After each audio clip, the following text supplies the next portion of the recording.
kamalayan ng publiko hinggil sa HIV at AIDS, pinalawak pa sa paggunita kahapon ng World AIDS Day. Partikular na tinutukan ay ang banta nito sa mga kabataan. Si Isaiah Mirafuentes sa sentro ng balita. 11 taon nang diagnose ng HIV o Human Immunodeficiency Virus si Lawrence. Taong 2013 nang malaman niyang siya ay infected ng nasabing virus. During the time that I was diagnosed with HIV, I faced stigma, I faced discrimination. It's because the people surrounds us are uneducated about HIV and AIDS. Aminado siya na hindi madali ang kanyang sitwasyon.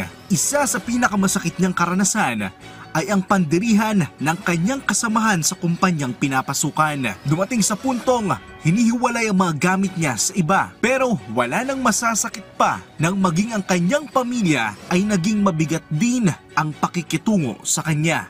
I experienced discrimination inside the household. So what I just pushed through is to keep educating my family members about HIV so that we could break that kind of stigma.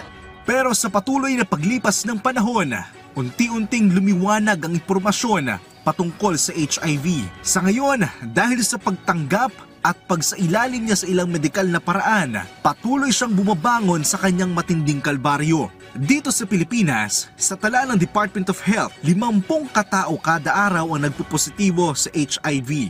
Karamihan dito, mga kabataan, 15 to 24 years old. 94% dito ay mga lalaki at 6% ay mga kababaihan. Ngunit sa second quarter ng taong ito, bahagyang bumaba ang kaso ng HIV sa bansa. Pero tumataas yung ating sexually transmitted diseases. Syphilis, gonorrhea, hindi lang HIV. So again, risky behavior. So hindi pwedeng prep lang. Kasi pag prep lang, mahawa ka ng syphilis, mahawa ka ng gonorrhea, mahawa ka ng chlamydia. Layunin ng DOH na mawala ang stigma o yung maling pagtingin ng tao sa mga taong may HIV. Yung stigma, kadalasan kulang lang sa kaalaman at diyan ko kailangan ng tulong ninyo. Ang HIV hindi na bagong sakit. Matagal nang na-discover yan, 1983. May gamot na po dyan, yung antiretrovirals.